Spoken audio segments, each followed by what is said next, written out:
Pak Muzamil, kemarin di Padang Bulan di Jombang, bulan kemarin kan kita menafsirkan beberapa ayat. Salah satunya adalah gini. Pertanyaannya gini. Apakah kalau orang berbuat baik itu untuk diterima Tuhan dia harus beragama Islam dulu atau tidak? Kemarin jawabannya tidak. Karena ada 2 ayat yang menyatakan tentang itu. Satu, firman Allah dalam Al-Qur'an, kuntum khaira ummatin ukhrijat linnas ta'muruna bil ma'ruf wa tanhauna 'anil munkar wa tu'minuna billah. Jadi Allah berfirman, kuntum khairu ummatin, kamu itu sebaik-baik umat, ta'muruna bil ma'ruf, satu, kamu memerintahkan kebaikan, wa tanhauna 'anil munkar, dan mencegah yang buruk, keburukan, kemungkaran. Tu'minuna billahnya ditaruh belakangan oleh Allah, dan kamu beriman kepada Allah. Berarti karena ditaruh nomor 3, orang berbuat baik tidak harus Islam dulu, gitu ya. Jadi perbuatan baik itu mandiri. Baik adalah baik. Ya, begitu. Apapun identitasnya, gitu ya. Sampean nulung wong ya nulung wong, ya baiknya terletak pada nulungnya itu, tidak pada identitas atau KTP-nya, gitu kan. Gitu ya. Nek ini tidak berlaku Pak Muzamil, kowe nek motormu kepleset njur ditulung wong, kowe takon sik, jenengan muslim sampeyan mboten kok nulung kula. Wah mboten kula Kristen, ora rasa nulung kowe. Ora ana gunane kowe nulung aku ngono ya, kira-kira. Gitu. Utawa nek ana wong tiba njur kowe sing arep nulung, kowe takon sik, kowe Islam apa Kristen? Islam kula. NU apa Muhammadiyah? Kowe gak ISIS kowe, ngono kan. Kowe nganti mudar ra kok tolong nek kok tolong. Engko NU sapa? NU Gus Dur apa NU Muhaimin? Kowe ditamu kowe Gus Durian apa NU garis lurus apa NU pelengkang-pelengkung apa? Kowe Muhammadiyah Syafi'iyah apa Muhammadiyah Malikiyah? Nek Syafi'iyah orang ngerokok, mergo Pak Syafi'i Marif ora tau ngerokok. Nek Muhammadiyah Malikiyah kuwi ngerokok terus, mergo Pak Malik Fajar ora tau leren ngerokoke. Aku sing endi? Aku nek kowe takon ngono kuwi untuk menolong orang, kita sibuk dengan identitasnya, maka selak gegar otak wonge kan gitu. Oke.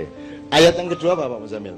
Ayat yang kedua dalam surat Al-Baqarah 62, a'udzubillahi minasyaitonirrajim, innalladzina amanu walladzina hadu wan nasara was-sabiina man amana billahi wal yaumil akhir wa amila sholihan falahum ajruhum inda rabbihim wala khaufun alaihim wala hum yahzanun.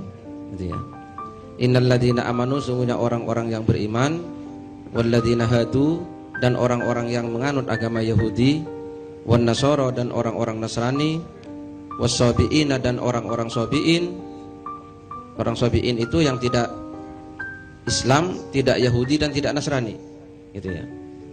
Jadi dalam tafsir disebut orang yang pokoknya percaya adanya Tuhan, gitu ya.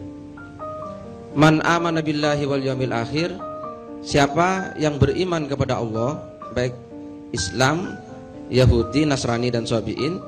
Barang siapa yang beriman kepada Allah wa amila sholihan, dan melakukan kebaikan, falahum ajruhum inda rabbihim, maka bagi mereka pahala mereka, wala khaufun alaihim wala hum yahzanun, dan mereka tidak akan punya rasa takut dan punya rasa sedih dunia dan akhirat. Begitu. Jadi sangat jelas ya, teman beragama Kristen berbuat baik sama Allah, falahum ajruhum inda rabbihim, ya, sama Allah dikasih ajar. Ajar itu ya reward ya, apa, penghargaan atau pahala atau ganjaran dan seterusnya. Bahkan jelas ini ayatnya. Jelas. Jadi sampean berbuat baik aja. Makanya setiap agama outputnya kan akhlak. Outputnya akhlak. Sholatnya itu, ibadahnya itu alat, itu dapurnya kan gitu. Tapi warungnya itu akhlak yang baik tadi kan gitu. Kon dari kowe aja sibuk ning dapur wae. Gitu. Dapurnya tetap kudu resik, kudu apik, kudu tertib, tapi yang dilihat orang kan duduk pawon nih. Yang dilihat orang adalah warungnya kan begitu. Nah warungnya kudu ada panganan yang sehat dan enak. Jadi mudah-mudahan ini memperkuat deklarasi pada malam hari ini. gitu kan. Soalnya kan nanti kan orang kok orang Islam kok berdamai sama Kristen bagaimana?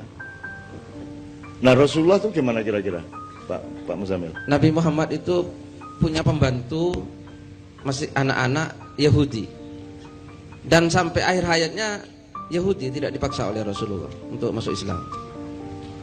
Anak itu. Nek kepengen kaya Rasulullah golek pembantu Yahudi ya.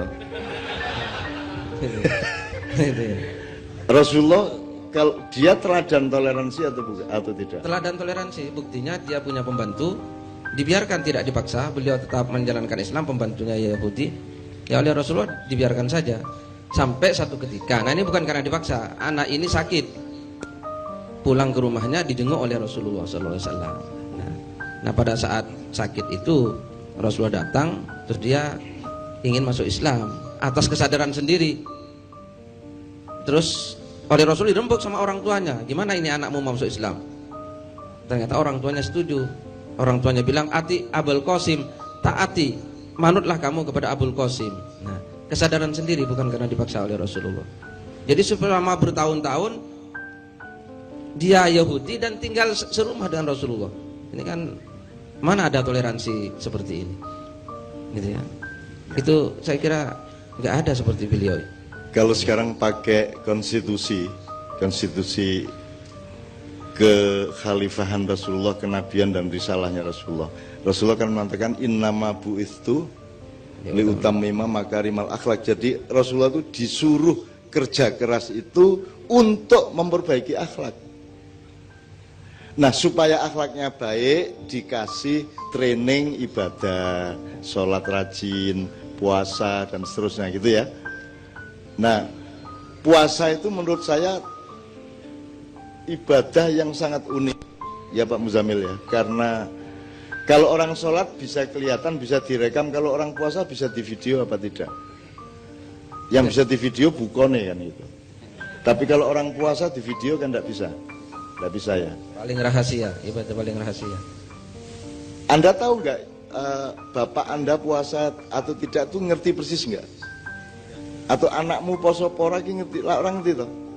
Makanya puasa itu kalau saya mengibaratkan, kalau orang sholat itu katakanlah di halaman rumahnya Tuhan, gitu ya. Kalau orang naik haji itu boleh masuk rumah. Tapi kalau orang puasa itu Anda berada di kamar pribadinya Allah. Karena Allah mengatakan puasamu untukku, gitu ya Pak Muzamil. Ya illa sauma fa innahu li. Kullu amal ibni Adam lahu illa saum atau illa siyam, gitu ya. Apa saja ibadahmu itu untukmu kecuali puasa. Jadi sebenarnya puasa itu sangat tinggi, sangat menggembirakan, sangat menawarkan berkah, sehingga kalau kita mau bikin hari raya seharusnya hari raya itu ya puasa itu. Jadi mulai tahun depan kalau bisa begitu masuk Ramadan kita hari raya. Yang kita rayakan tuh Ramadannya itu, karena kita sedang deket-deketnya sama Allah. Kita di kamar pribadinya Allah. Nah, selama ini yang dirayakan kan begitu selesai Ramadan hari raya. Apa sebabnya mergo? Yes, wis entuk mbadok kan gitu kan. Terus hari raya kan gitu. Kita ngono kan. Jadi Idul Futur ya, bukan Idul Fitri ya. Kan? Idul Futur kembali makan kan gitu. Lho nek asline kan sing dirayakan kan sing ampuh to, sing top to. Nah, itu puasa.